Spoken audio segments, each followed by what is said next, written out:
Not that way. I'm 52 years old, have been married for 30 years and have 4 kids, 8, 10, 12 and 14. Never cheated on my wife once ever. Lied to her about stopping smoking many times. Stare at attractive women once in a while.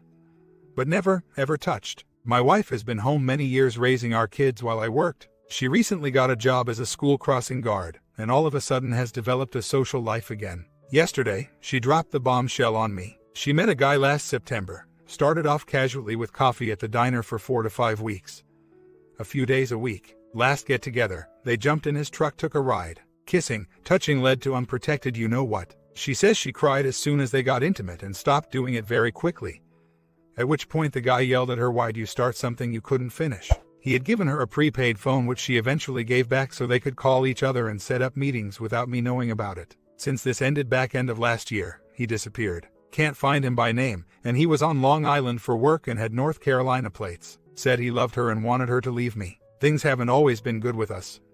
Normal marriage issues over the years, but never like this. She says this is the first and only time she's ever been with another guy since she met me. To make things worse, she now tested positive for herpes too, which I got tested for this morning and am awaiting results. I don't have any friends to talk to about this and have a lot of mixed emotions. Don't know if I'm madder at the picture in my mind of them sleeping together in the back of his Denali, or the fact that she now has a disease she may have given me. It disgusts me to picture her being vulnerable with another guy, and all the things that led up to them getting physical that day. Also, mad that I may never be able to sleep with her again because of the herpes, and can't picture myself getting intimate with her.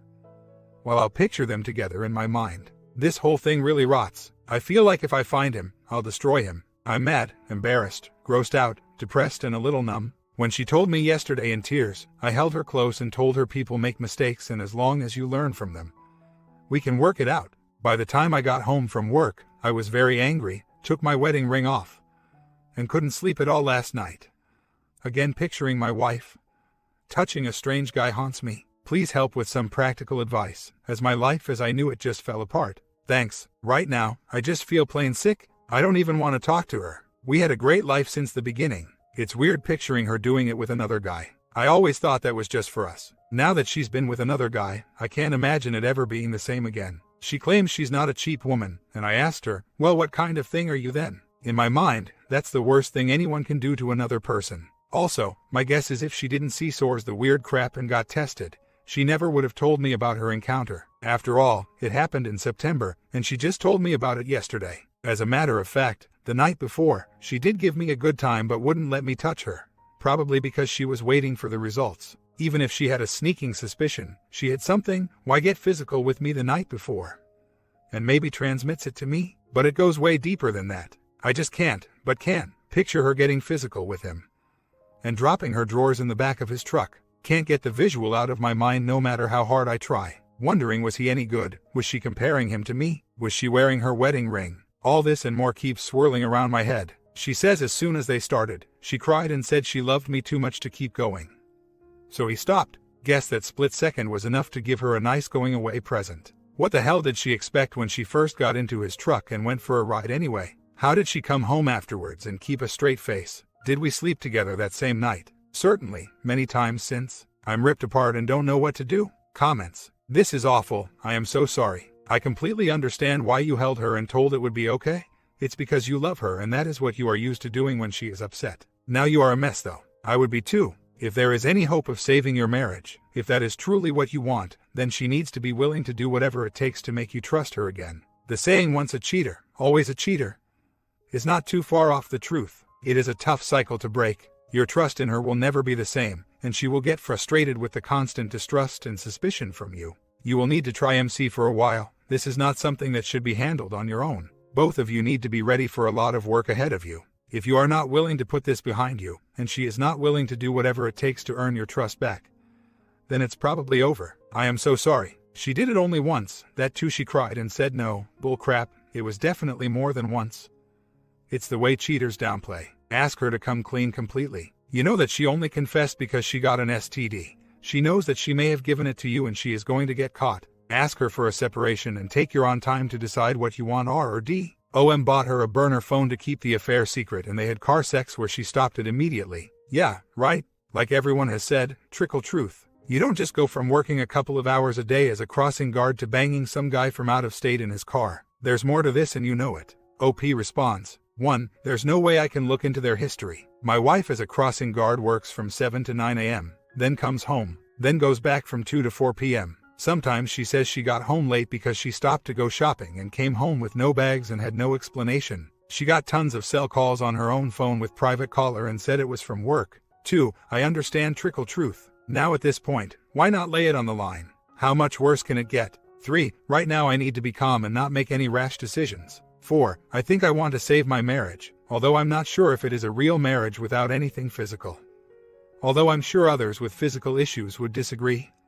As long as there's love. She just sent me a text saying I know I screwed up your life but you're making the picture uglier than it was and making it hurt more. She said she gave the phone back right after it happened, and doesn't remember the number he called her from, nor the number she called him at. Comments. This is all a lie. If you think about it, too many things logically make no sense. Why would he buy her a burner phone if she didn't even know his name? If she didn't talk to this guy over her phone, then she must have had the burner phone for some time. If she was even doing the crossing guard thing, how did they meet?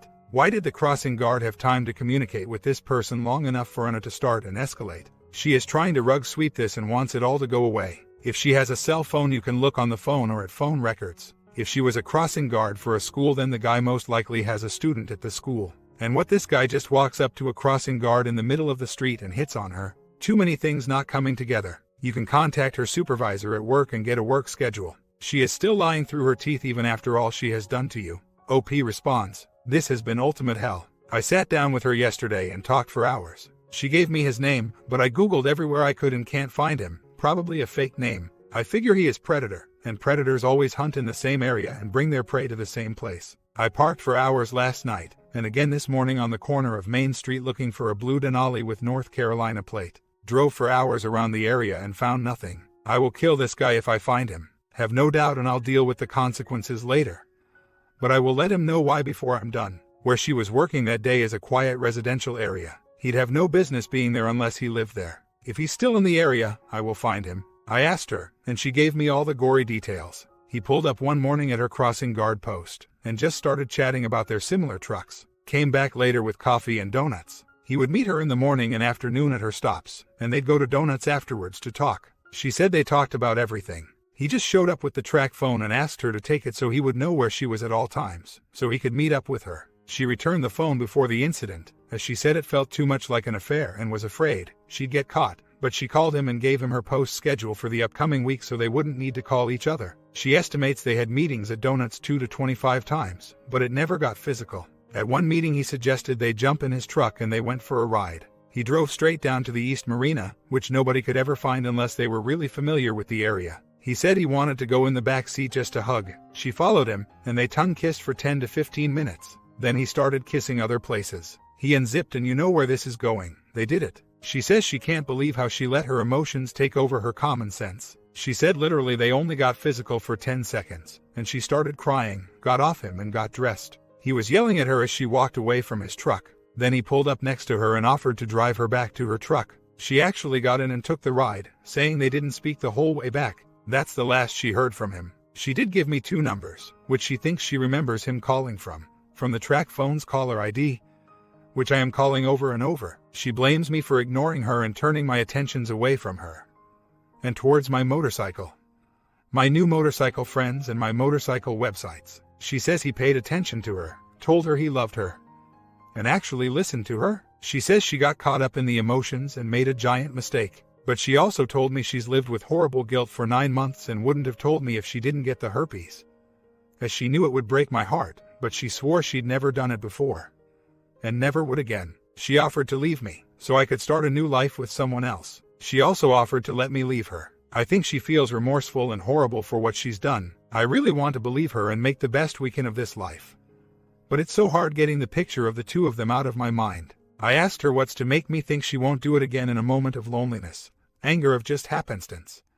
And she swears she would never do it again. She was hysterically crying for hours. This has been the worst weekend of my life. Why let the other man do this again? He's probably done this before and he'll probably do it again. He'll get what he deserves, and whatever happens, my wife can deal with it herself either way for the rest of her life. She brought this on the two of them, not me. Truthfully, the chances of me finding him are so slim, but I feel inside I have to try. She was actually worried I might X the crap out of her, and the thought did enter my mind. She's afraid if she rolls over in bed and touches me, I might get violent. Last night, she slept on the floor. I've never put my hands, and don't think I could, but it's real hard to think straight when so many thoughts and pictures are in my mind at once. I now wrap a towel around myself when I get out of the shower and get dressed in the bathroom. I don't even want her to see my body, and I certainly don't want to see hers. It just seems so dirty or used now. I have never had to deal with anything like this in my entire life. And really, as much as I appreciate everyone's advice, I'm not sure there's a right or wrong answer. What's right for you might not be right for me, and vice versa. I'm trying my best to not let the emotions get the best of me, and not to make any rash decisions, but it sure is difficult. And not getting any easier. She gave me his name, Daniel H. She said he told her it several times, and she saw it on an aluminum clipboard in his truck. Tried to find him any way I could, but to no avail. I've also been reading tons of things about herpes. Some people get symptoms between a couple of days and a couple of weeks. Some never get symptoms. Folks spread it without even knowing they have it. It apparently can be spread, both herpes 1 and 2, by kissing and other things, and just by touching as the virus stays alive on your skin.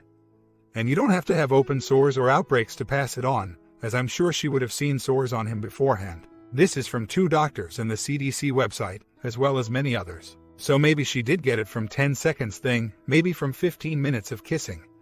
Maybe from the other nasty. It doesn't really matter as she has it and that's done. I left this morning at 7:30 a.m. for a 6-hour motorcycle ride upstate New York to try and clear my head and do some soul searching. It didn't help. I just keep asking, why did she do this? She more than ripped out my heart, she shattered it. I have nothing left. She took my best friend of 30 years. She took away my past and destroyed my future. As I was riding, I passed many places we had ridden together before, and thought of many things we did together never to happen again. She's not the same person she was before this weekend. She insists her story is true and has agreed to a polygraph.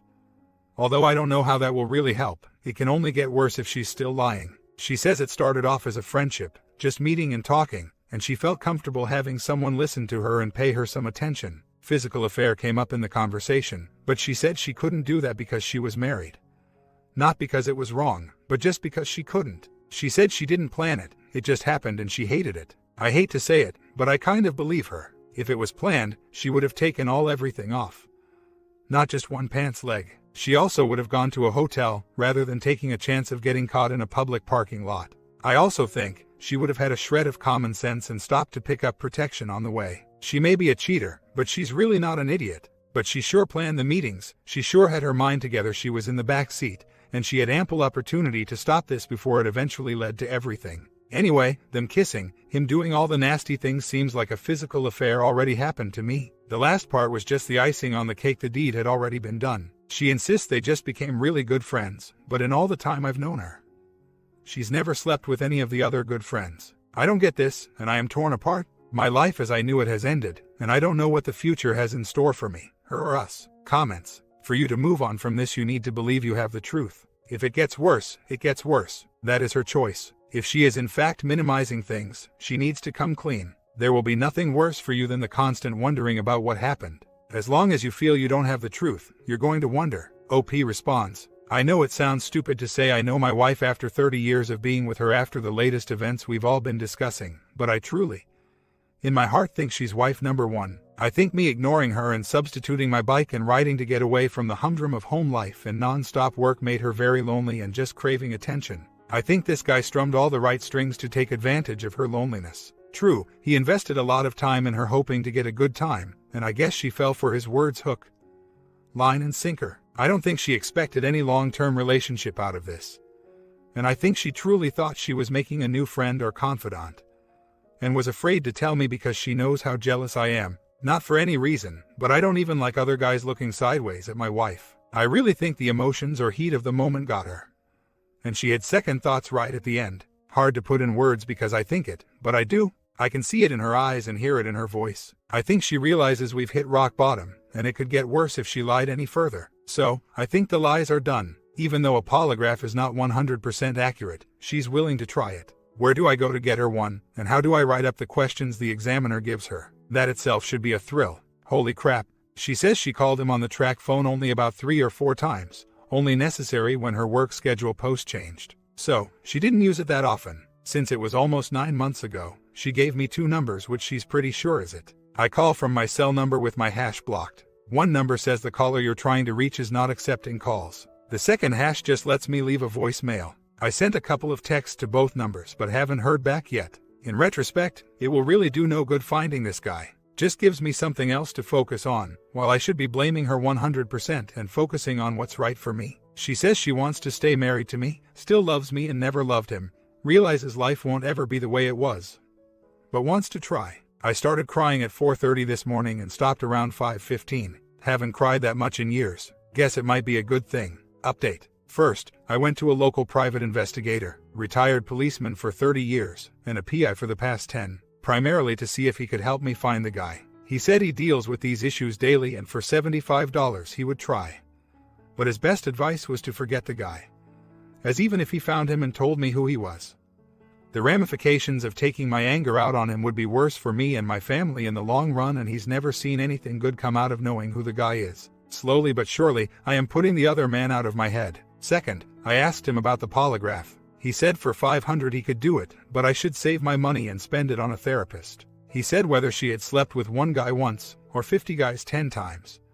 The fact is it happened and there's no erasing it. If she passed or failed the polygraph, it won't change the past. Move on and deal with now and the future, not the past. He felt that if she is still hiding anything, or not telling me the truth, a therapist would be able to get it out of her. I then contacted my insurance company, and the woman on the phone was a clinical physiologist for 30 years. She cried when I told her my story. She recommended several local counselors. I felt that my wife could better relate to, and be more open with a woman therapist than a male one, and we'd have a better chance of getting to the whys if she felt more comfortable. I don't need any finger pointing, and having someone blame me for pushing her away, or someone admonishing her for what she did. I need an open mind, and good practical advice to deal with the now, and the where are we going from here. I called one, and she got all choked up hearing my story. My wife and I were approved by the insurance for 20 visits, and they start next Tuesday, July 9th, at 4:30 at her office. My wife is willing to do this, and I feel a tiny bit better that I now have some direction.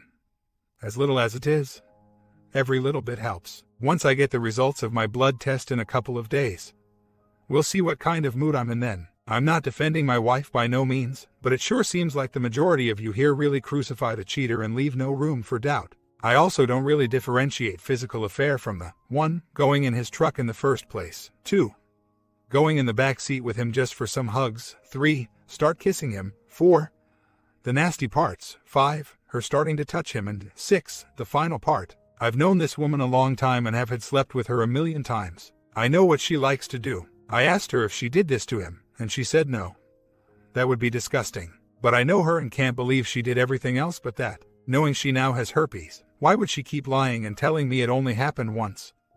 If it were continuing, I know she might think that minimalizing the story might not make me feel as bad, or make it seem more like it was in the heat of the moment and not emotional. But I can't rationalize continuing lying once you've admitted to it. Seems there's nothing left to gain or hide by lying anymore. But if she really wanted to leave, she'd already be gone. If she really wanted our marriage over, she would have said so. If she was so unhappy with me, this would have been her ticket out so she could run around and screw the world if she wanted to. Why would she say she wants to stay married to me if she's an inch away from her freedom? The other day she said, if I don't have herpes when the blood test comes back, and if I want to leave her to find someone else to have a normal sexual relationship, I could go and start over. She also said if I wanted to stay at home and keep the kids, she would leave, and again I could start my life over again. But she said over and over again, she wants to stay and make this work. So, when all is said and done, they say nothing in life is guaranteed except for going away and taxes. If I know my wife is capable of cheating, there really is no guarantee with or without a therapist, or with all the promises in the world, that she'll do it, or not do it again, depending upon the circumstances at the time. I can only hope and pray she'll remember the hurt and pain for both of us and will think twice about doing it again. Or I can worry for the rest of my married life that she knows she got away with it at least once for the past 9 months. And since she already has herpes, would never have to tell me about that again. Seems with most folks here, this ended in divorce or will shortly. Don't know if I've heard from anyone that reconciled and how life has been since. Guess there's no statistics. But do you think there's anyone out there who survives this hell, stays together, and lives, almost, happily ever after? Or is this generally the end of the road? I thought the therapy route was to get more truth out of her, answer the why she did it questions, and to help me cope with it, get my life back together and learn to try and trust her again. Am I already looking for the wrong things from therapy? I haven't even started yet. I brought her to the marina yesterday and she showed me where they parked and how far she got when she walked away before she got back into his truck for the ride back. I also met with the manager of the Dunkin' Donuts to see if I could see them on the store's video surveillance system. And fortunately, they use a DVR system which overwrites the videos every 2 weeks. I checked her cell phone records, not a smartphone, going back from September through December and see no incoming or outgoing calls to the number she gave me. Whether it's an accurate number or not, after hours and hours of grilling, her story hasn't even wavered. I have gone over every detail, repeating the story bit by bit and step by ugly step to see if there would be any change or inconsistencies. And pressed her for endless hours, waking her up in the middle of the night and keeping her up until morning. I have brought her to the point of horrible sobbing and deep large tears. She did tell me when she got home that afternoon, she felt so disgusted that she threw her clothes in the garbage. She also gave me some details in the truck. I even went as far as to have her sit on me and demonstrate how it all went down. Some more stuff too, but everything seems to make sense and appears pretty logical. I know you all might not like hearing it, but I'm leaning more towards believing that she's told me everything, rather than still hiding anything. She swears she hardly touched his parts as her arm couldn't bend backwards while sitting on him. And she absolutely insists she never went down on him either. She said the kissing and caressing really felt passionate and she just lost control after that. I've tried to get her to tell me every minute detail of their meetings, but he didn't tell her much. She says she did most of the talking and he did all the listening, and that was why she liked him so much and thought he was becoming a good friend. I really think she got played by a pro and let it get the best of her. We're going to see a therapist next Tuesday night. Going to relive all the gory details once again and hopefully get some direction on how to start a new life together. As I don't think the old one exists anymore, even if we got a divorce and I found somebody new. I now realize there's no guarantee of 100% honesty anywhere. Believe me, divorce would be much easier on me than the hell of therapy. And maybe through therapy some more truths will come out. Don't quite know, nor do I know if I can handle any more than I've already heard. It's not like the lesser of two evils thing. I just feel it in my gut that it's the right thing to do for me. I feel a lot better than I did last week, just making myself busy with work and talking with you folks. It's when I have too much time to think, or while I'm sleeping, that it all surfaces again, and my mood changes. And I blast her. I've surprised myself that I haven't taken a swing at her. I feel like I've analyzed this too much and need to focus on my future. Sure, the whys are still very important to me. The whens and wheres are still in the back of my mind. Having read many other posts here, it seems common to want to know all the details, like how it felt. Was he as good as me? Did you like it? Etc. Etc. Knowing I'm not alone. Although I feel like I am, helped tremendously. Perhaps if it happened after only a couple of years of marriage, or if she came to me and said she fell in love with him and wanted to leave me, I'd feel differently. But I don't think it's like that, and after 30 years, I think it's worth fighting for, especially since I tested negative for HSV too.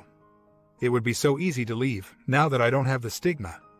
Sorry for those of you who do. I mean nothing bad by saying that. The biggest battle is not with her, or with the other men, it's with me. How much do I want this? How much am I willing to take? How much do I want my old life back? Can I ever have any semblance of normalcy again? Will I ever get over the doubt, the depression, the feeling of inadequacy? These I guess will only be answered in time. I know I'm not strong enough to deal with all these issues by myself. There are far too many, and one doesn't hold a priority over the others. Again, I wish this never happened, but I need to pick up the pieces, heal me first, and work on the relationship and her sort of at the same time. Unless something drastically new comes up in conversation, or some evidence pops up that shows she was blatantly lying to me, or hiding even more details.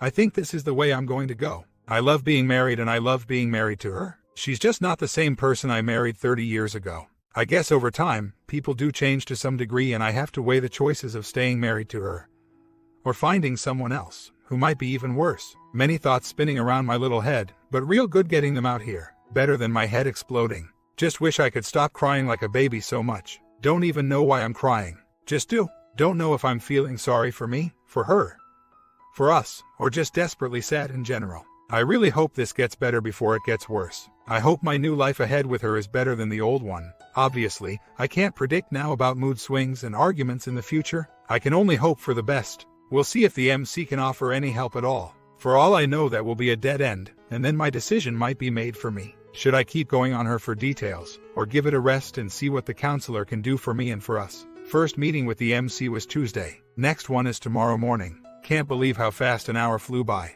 Mostly she just listened the whole time. Said my wife is impulsive. Wants to know if I trust her or want to trust her. Then time ran out. More to follow after our next meeting. Good thing, as time goes on, I'm sleeping again. Stopped interrogating her. Talking to her again. Stopped looking for the piece of crap other men.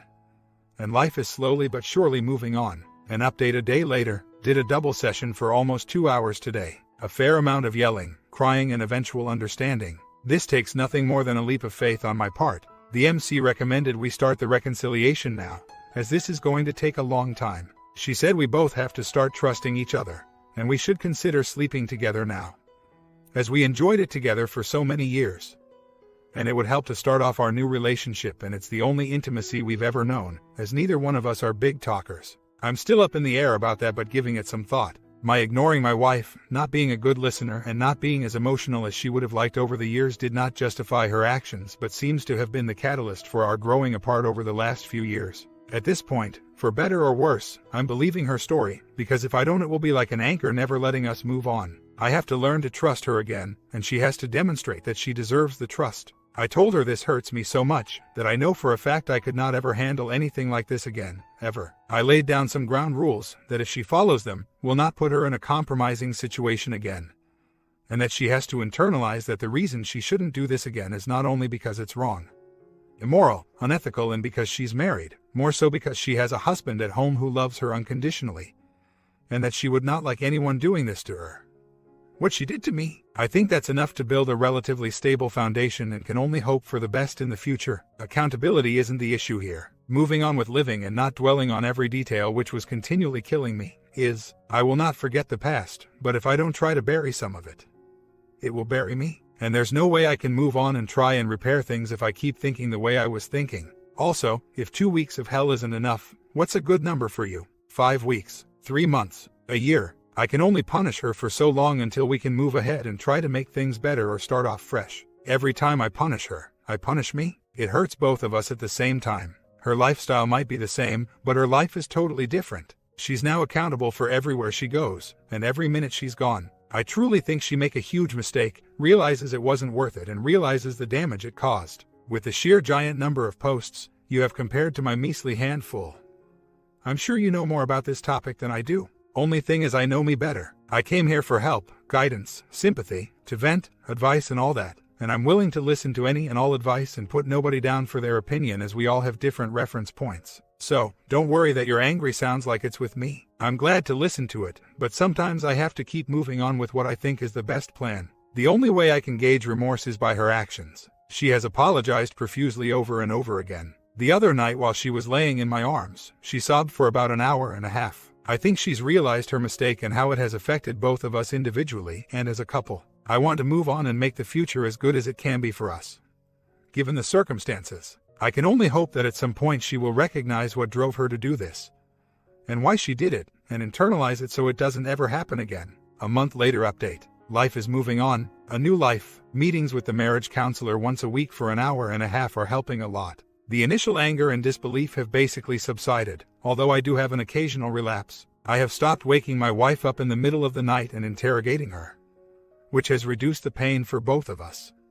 But we still discuss it when I have questions. The physical part, well, that's kind of weird. We've gone back to it, not on a regular basis like before, but once in a while. Having protection for the first time in 30 years just plain sucks and is a constant reminder of this event. I'm constantly worried about where it's okay to touch her with the threat of herpes, and that takes a lot of the fun and spontaneity out of it, which also sucks. I've spoken to my primary care physician, her gynecologist, the CDC in Atlanta, the National Institute of Health in DC, the New York State Department of Health, and an infectious disease specialist, and hit most every website on the net for herpes 2 info. It's amazing how such a prevalent disease has no consistency at all in diagnosis or prevention. Each resource has different opinions. For example, she tested positive by a culture which is like 100% guaranteed but tested negative in a blood test. I also tested negative. Her tester says there's a high percentage of false negative tests, and I probably have it even though my blood test came back negative. My doctor says that's totally untrue, and if I tested negative, there's a 99% chance the test was right. The most exact tests come in around 94% positive accuracy and 99% negative accuracy. Worst of it is, if she's got asymptomatic shedding. I really don't know for sure where I can touch her. Which means cuddling, touching, etc. is virtually out. Someone here likened it to having a roommate rather than a wife. Now I understand, to make matters ducking worse, the protections already broke during intimacy. Now I have to go back for testing in a few months again. Anyway, we're still together and making the best of a new relationship on many levels. The accountability is now there on a daily basis. And that plus her actions are slowly allowing me to get trust back into the relationship. Well, that's it for now. Life goes on, 2 years later. So, it's been about 2 years since this crap started, and I've been trying to make things work. Had a blood test done right after I found out and tested negative. Had another one done this past Saturday, and results came back positive today. I'm ducked. Doctor said cases of false positives are rare but recommended having another test done in 3 months. According to the HSV1 test results, anything around 1 is equivocal. Anything over 1 is positive. I scored over 5. According to the HSV2 test results, anything over 1 positive. I scored almost 2 my lucky ducking day. Sucks to be me today. He slept on the couch last night. Called an expert this morning. If I dump her and have HSV, it makes life very difficult to find another woman who would accept me with what I've got. Also, if I dump her and don't have HSV, I have become very distrusting of other women. And how could I ever believe another woman who tells me she's clean and isn't going to give me something I didn't want my wife to give me in the first place? How could I ever know that a woman I met might not be the same lying, cheating, diseased bee I just left? If I stay here with her and don't have HSV, I realize just how easy it is to catch it.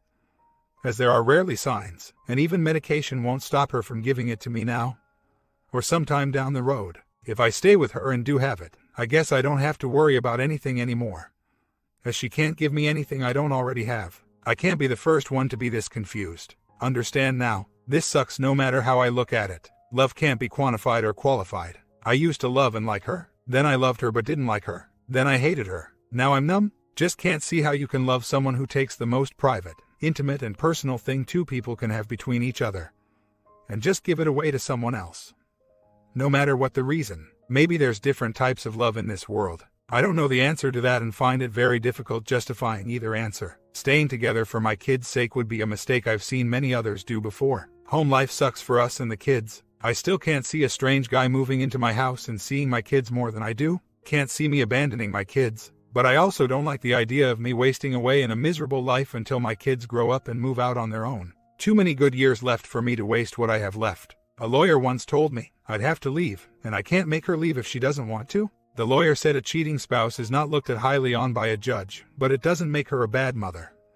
Just a bad wife. So, I'd end up paying the mortgage and everything else, while some loser moves into my house and benefits from me giving her and him a free ride, leaving me pennies to try and live on by myself. The child support alone would be about as much as most folks make in a year, and I'd be living on the street like a penniless bum. Why am I still with her? I lost a crap load of money in the stock market in the past, not realizing the market was collapsing around me. Once it was too late, I just had to wait many years for the market to come back, to get back where I started. It finally happened but took many years to get even. Maybe like having blinders on. I have almost 30 years and 4 kids invested with her. I had hoped that we could work things out and get back to some semblance of normalcy. It has not worked out exactly as planned. I had hoped that whatever brought us together in the beginning could keep us together. Even though something as strenuous as this. Fear maybe. Fear of loss. Fear of starting over at 54. Fear of being alone. What the hell do I know? Many thoughts crowding my head, and no way to organize the stupid from the rational thoughts. Tried counseling and it was the biggest waste of time ever. I had hoped, and still do, that time will make this somewhat better. Perhaps 2 years hasn't been long enough. And before you ask me how long do you plan to wait, I have no clue. It still happened and that's all that really matters. A lie is a lie. The meetings were a lie. The relationship was a lie. The physical part was a lie. Everything was a lie to me. The number of guys and the frequency doesn't add or detract from the one time I know it happened. Knowing the answer to your question wouldn't make it any easier or harder for me to comprehend and wouldn't change where I am today. I'm sure her life sucks as bad as mine does. She knows how bad what she did has affected me and us, but still claims it was a horrible mistake. Boy, is that an understatement. I appreciate all the good wishes. What I really need is a time machine to turn the clock way back. I'm sure we've all wished for that more than once in our lives. If only I could. This is going on 2 years. If I didn't want to stay with her, I guess I would have left 2 years ago.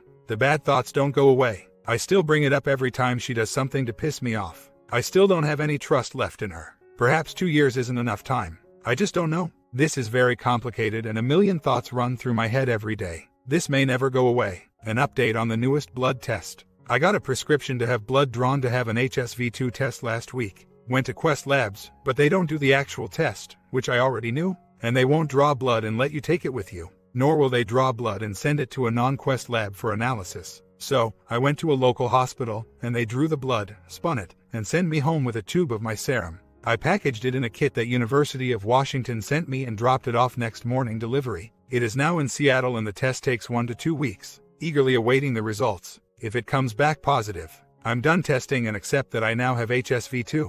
If it comes back negative, I'm a happy camper and will take a deep sigh of relief. This test is much more accurate as it tests 14 different things, as opposed to the standard herpes select test, which only tests for 2. Once I get the results, I'll let you all know, and then need to make a decision as to what to do with the rest of my ducked-up life. This is the most illogical and emotional thing I have ever faced in my life. Having 4 kids and burying close friends was stressful. This situation is beyond that. My most recent test results have just brought back so much anger that until this is cleared up, I'm not in a position to make any rational decisions. As far as me firing the shot, I have issues, not to be discussed here, with wearing condoms. They just don't work for me. I was misled or just stupid, thinking her taking Valtrex would keep me from getting her disease. It just reduces outbreaks but can still be spread through asymptomatic shedding. What a perfect disease. No cure, maybe no symptoms, but always there. Yeah, I took a shot, and possibly lost. Staying or leaving are both difficult decisions, especially now that I am jaded, and not sure I can ever trust another woman to be honest with me. Like going from the frying pan into the fire. If I stay, at least I know what I'm working with, and can at least find peace in knowing that. If I leave, is the grass going to be any greener with someone else? I truly don't know. I thought I hit rock bottom when she told me of the affair and her disease. I guess I was wrong, as it got worse last week when I now tested positive. I feel like a part of that guy is now in me, as weird as that sounds. I am not in a position to make the decision now. I need those test results back to at least clear my head from this newest development. Sorry. How's wife behaving? She has expressed remorse, apologized, cried, and I believe is truly sorry for what she did and what she has done to me. She still makes me lunch and dinner every day, and I guess she's making an effort to have some normalcy around the house. She knows I am a mere shell of my former self, and she basically killed me. I have turned to complete numbness, ignore her, and basically have little or no conversation with her. At least for the past couple of weeks. Even though she deserves no sympathy, her life sucks too. And she has this disease inside of her as well. I guess I feel sorry for her to some degree. We have discussed the options of staying together or splitting up, and she says, although the decision is ultimately mine to make, that she would rather stay together.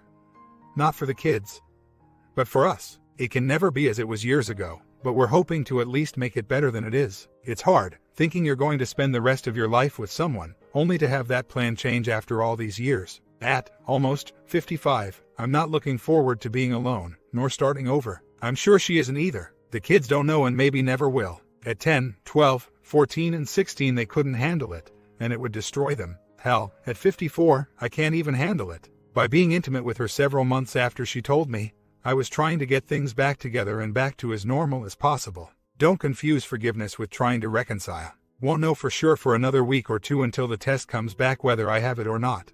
Irrespective of that, it makes it much harder to accept that I might have HSV2 from my wife's affair, as opposed to a prior legitimate relationship. I think after all is said and done, based on the time we have invested in each other and the advice of many of you here, that I'm really going to try and reconcile things with her and try to make a new life together. Knowing what I've got now is a lot less scary than what I don't have out in the world. What you said is what I feel. She's not a bad person, she's a good mother, has been a good wife. But she made a gigantic mistake. I've made mistakes in my life, none like this. But she never kicked me out or left me for them. I think if I'm more understanding, and stop rehashing this with her, and she has an understanding of my expectations, we can make this work. I think I just need more time to get this out of my head, or at least find a place in my head I can store this away without constantly thinking about it. A month later, great news. The Western blot HSV2 test came back yesterday. Negative lab says this is the definitive test, and confirms, at least, that I did not have HSV2 for 12 to 15 weeks prior to the test. The herp select test was indeed a false positive and no need to get retested again. The Western blot test tests for 14 antibodies and is personally reviewed by 3 physicians on site that must concur on the results. The select tests for 1 antibody and is done like a litmus test. Looking at colors on a strip of paper. I am happy. Where do I go from here? Don't know at this moment. Letting some good news sink in for a while. That was the last update we got from OP. Guess OP really wants to stay with the wife after all of this madness. I can't comment on this because he even risked his own body staying with this woman. What can I say? Some people really do love their wife no matter what happens. Would you do the same? Comment down below, sub and bell, and seriously, stay safe out there.